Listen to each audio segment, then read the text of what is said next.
ఈ రోజు వక్రాక్షిలో మొదటి పేజీలో బ్యానర్ ఐటమ్ రెడ్ బుక్కే రాజ్యాంగం నేనే సుప్రీం పేరుతో సిగ్గు లేకుండా ఆర్టికల్ రాసింది వక్రాక్షి. సిట్ విచారణ జరిపిస్తే సొంత విచారణ చేపట్టాడు చంద్రబాబు అంటూ పిచ్చి రాతలు. సిట్ ఏం తేల్చింది?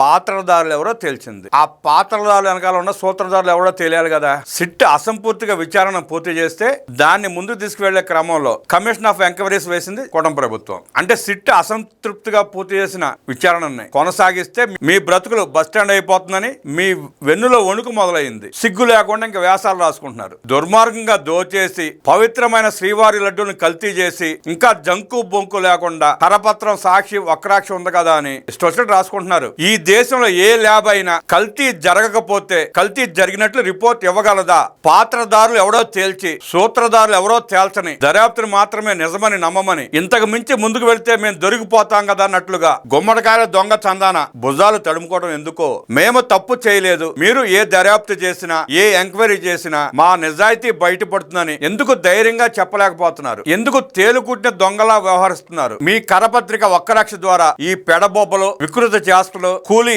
ఎనాలిస్టుల చేత ఎందుకు ప్రచారం చేయించుకుంటున్నారు? ఈ పెడబొబ్బలు ఎందుకు? మీరు తప్పు చేయబట్టే కదా మీకు ఆ భయం. తప్పు చేయలేదని మీరు భావిస్తే ప్రభుత్వానికి సవాల్ చేయాలి. మా మీద విచారణ చేయండి, సిబిఐ ఎంక్వైరీ చేయండి, లేకపోతే రాష్ట్ర దర్యాప్తు ద్వారా వాస్తవాలు వెలికి తీయండి అని చెప్పి మీరు సవాల్ చేయకుండా ఎందుకు పారిపోయే ప్రయత్నం చేస్తున్నారు? ఎందుకు భుజాలు తడుముకుంటున్నారు? ఈ చిల్లర వ్యాసాలు ఎందుకు? జగన్ రెడ్డికి, బోమన కరుణాకర్ రెడ్డికి, వైవి సుబ్బారెడ్డికి, ధర్మారెడ్డికి వెన్నులో వణుకు పుడుతూ గజ గజ వణికిపోతూ నిన్న కూటమి మంత్రి మండలి తీసుకున్న నిర్ణయానికి బెంబేలెత్తిపోతూ ఎంక్వైరీకి వక్ర భాషలు చెబుతూ పుంకాను పుంకాలుగా ఇవాళ వక్రాక్షికి మొత్తం ఇవే రాతలు, ఇవే వ్యాసాలు. మీరు దారుణంగా మహాప్రసాదం లడ్డూలో కొవ్వుతో కూడిన కెమికల్స్ తయారు చేసిన పదార్థాన్ని వాడి భక్తుల మనోభావాలతో హిందూ సమాజంతో ఆటలు ఆడుకున్నారు. ఇది వాస్తవం. ఈ సన్నాసులు ఎంతసేపు కొవ్వు లేదు కదా అంటున్నారు తప్ప కల్తీ జరగలేదు కదా అని అంటలా. కల్తీ జరగలేదు, మేము చేయలేదని ఎందుకు బహిరంగంగా మీరు మాట్లాడలేకపోతున్నారు? ఆ వాస్తవాలను మరుగున పెట్టి కప్పిపుచ్చి సిట్టు దర్యాప్తులో ఏదో ఒక లైన్ తీసుకుని దాన్ని ప్రచారం చేసుకుంటా సునకానందం పొందడం తప్ప మీరు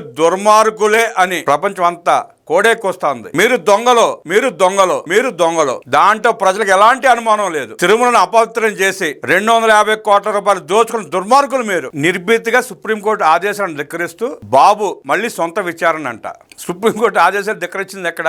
సిట్ నివేదిక ఇచ్చింది ప్రభుత్వానికి. అక్కడ 100% తప్పులు జరుగుతున్నాయి, కల్తీ జరిగింది, మీరు చర్యలు తీసుకోండి అంటూ నివేదికలో పేర్కొంది. ఆ పేరా బయట పెట్టకుండా ఏదేదో చూపిస్తూ రికార్డ్ డాన్స్ చేస్తున్నారు వైసీపీ నాయకులు. మంత్రివర్గం సమావేశం వేదికగా నిర్భీతిగా రాజ్యాంగ ఉల్లంఘన అంట. సిగ్గు శరం ఉందా మీకు రాయటానికి? మీరు రాజ్యాంగాన్ని తొంగలో తొక్కి మీ ఇష్టానుసారం 5 సంవత్సరాలు దోపిడీ చేసి దుర్మార్గాలు చేసి రాజ్యాంగాన్ని గౌరవించకుండా మీరు వ్యవహరించిన తీరు చూసిన తర్వాత ప్రజలు మిమ్మల్ని చాచి కొడితే ఆంధ్రప్రదేశ్ వదిలిపెట్టి పారిపోయిన మీరు ఇవాళ రాజ్యాంగం గురించి మాట్లాడుతూ ఉంటే దెయ్యాలు వేదాలు వలించినట్టుగా ఉంది జగన్ రెడ్డి. 60 లక్షల కిలోల కెమికల్స్ తో 20 కోట్ల లడ్డూలు తయారు చేపించి సుమారుగా 100 కోట్ల మంది చేత తినిపించి మహాపాపం చేసిన జగన్మోహన్ రెడ్డి దండుపాలెం బ్యాచ్ ఇవాళకి సిగ్గు లేకుండా గుమ్మడికాయలు దొంగ ఎవడంటే భుజాలు తడుముకుంటూ తాము చేసిన మహాపాపానికి ప్రాయశ్చిత్తం కోరుకుని సమీక్షించుకుని క్షమాపణలు కోరి లొంగిపోకుండా నిర్భీతిగా సిగ్గు లేకుండా ఇవాళకి